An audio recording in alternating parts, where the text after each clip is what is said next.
Қазіргі қоғамда қаншама адамдар осы дуаның салдарынан отбасылары, жанұялары ортасына түсіп жатады. Жалпы дуа дегеніміз не? Мистикалық адамның ішкі жан дүниесін сылып түсіру. Осы дуаның салдарынан көптеген азаматтар, азаматшалар жаңағы опа шегуде, қаншама отбасылар, жанұялар ажырасып кетіп жатады. Мысалға айтатын болсақ, оның бірнеше түрлері бар. Ең бірінші дуаны қалай әсері? Ең бірінші түрі адамдар эмоционал түрде ішкілей соққы алу. Екінші түрі сол дуадан қалай қайтарылу керек, және болмаса әсері қалай.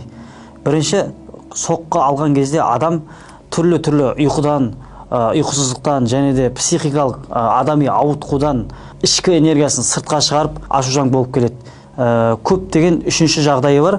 Ол үшінші жағдайы сол дуадан қалай құтылу.